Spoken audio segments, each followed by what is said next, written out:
Pessoal, hoje eu estou gravando aqui uns comentários sobre os exercícios que eu deixei para vocês, para facilitar o entendimento e, consequentemente, a construção das respostas, tá? Esse aqui pode ser feito com o capítulo 14 e 16 de Pindic. Sobre a primeira questão, por que a demanda de fatores de produção é considerada uma demanda derivada? Essa resposta está bem explícita lá no início do capítulo 14. Não tenho muito o que adicionar para facilitar a resposta. Vocês vão ler lá facilmente logo, se eu não me engano, no segundo ou terceiro parágrafo, você já tem esse conceito de demanda derivada. Aí ele continua perguntando como explicar que trabalhadores que realizam a mesma atividade recebem remunerações diferentes, como jogadores de futebol. O produto marginal pode explicar essas diferenças de remuneração? Explique. Veja que a demanda ela está em função do produto marginal e da receita marginal, ou preço do produto.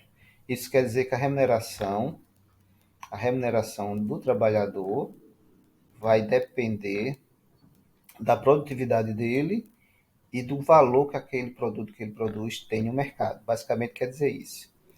Então você pensa aí num jogador que faz, sei lá, 30 gols ao ano. Só que um faz 30 gols ao ano num clube pequeno, como o Botafogo da Paraíba, e o outro faz 30 gols num time grande, como o River Plate da Argentina. Esse do River Plate tende a ganhar mais do que o do Botafogo. E 30 gols aí seria a produtividade marginal de cada um por ano. Então, tem a mesma produtividade, está perguntando, tem a mesma produtividade marginal, mas recebem salários diferentes. Por que será? Né? Quer dizer, o produto marginal explica, a diferença não vai estar no produto marginal, não é verdade? Então, vou parar por aqui para vocês chegarem à conclusão dessa questão. Se o produto marginal não explica o que explicaria, né, a pessoa fazendo a mesma atividade, a mesma produtividade, ganhar menos do que o outro.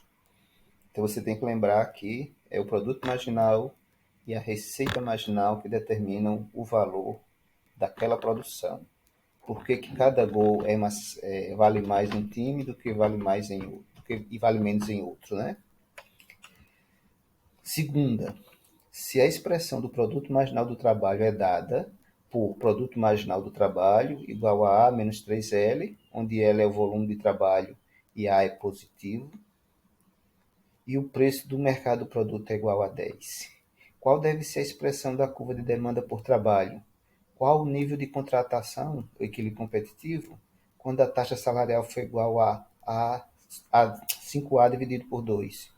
O que aconteceria com o equilíbrio se aumentasse 20%? Bom, gente, aqui é só questão de fazer uma pequena álgebra, uma continha simples. Você tem um produto marginal e tem o preço. Como é que eu acho a demanda, né? Vocês já sabem como achar essa demanda. Eu já fiz uns 2 ou 3 exercícios. Então, né? Então você já tem as indicações básicas, o produto marginal e o preço do produto, o preço do mercado do produto. Né?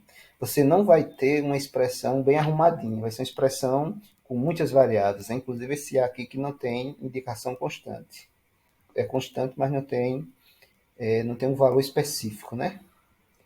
Mas porque se pede a expressão mesmo da curva de demanda, né? Qual deve ser a expressão da curva de demanda por trabalho? Então, ela não vai depender só do L ou só do trabalho, do salário, né? Vai depender do A também. Então, vai aparecer mais de uma variável na equação. Qual o nível de contratação quando a taxa salarial é W igual a 5A sobre 2? Então, isso, quando você igualar o produto marginal à demanda, você vai encontrar também uma expressão. Você não vai ter um valor, né? Vão 10 pessoas contratadas, 10 horas de trabalho contratadas. Você não vai encontrar assim. Você vai encontrar em função do A, tá certo?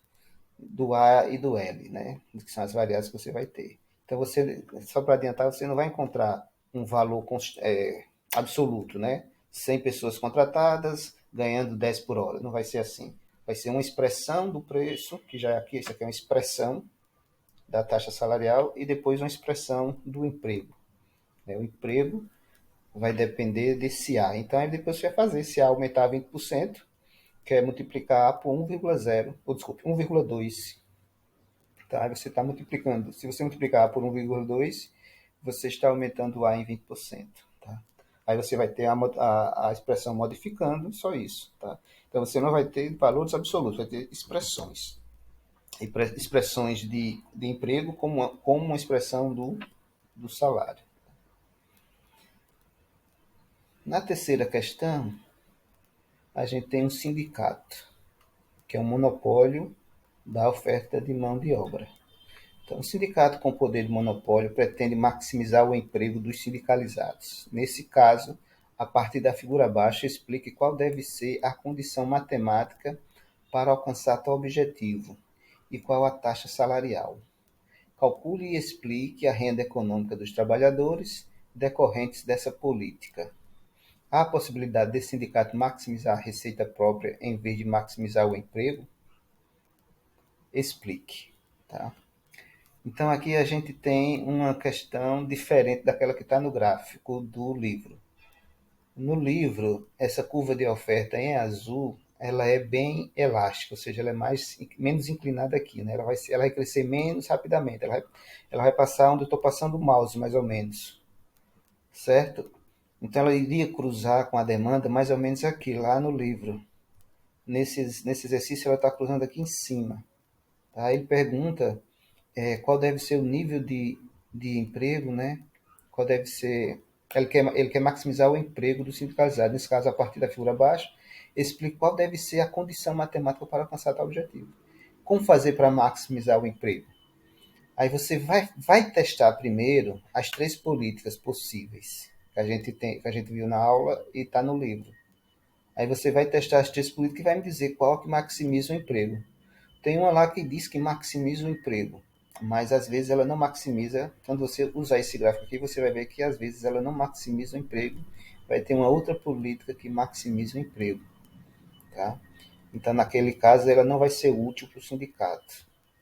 Então, calcula e explica a renda econômica dos trabalhadores, né? Aí, isso aqui já é fácil. Depois que você encontra o salário máximo, aí você calcula uma daquelas três políticas, você vai ter o salário máximo. Aí você calcula a área no gráfico que corresponde, não é, aquele salário máximo. Né? Então, você vai encontrar um salário por aqui. Tá? Usem sempre esse gráfico, não modifiquem esse gráfico, senão vai ficar errado. Então, você vai encontrar um nível de renda por aqui. Aí vai encontrar um espaço gráfico, melhor dizendo, e dentro desse espaço gráfico que você vai encontrar desse lado, aí você calcular a área e encontrar então essa renda econômica.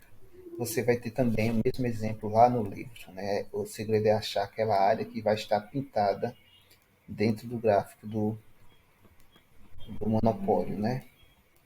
Então, há a possibilidade desse sindicato maximizar a receita própria em vez de maximizar o emprego, certo? Esse sindicato pode preferir maximizar a receita própria em vez de maximizar o emprego?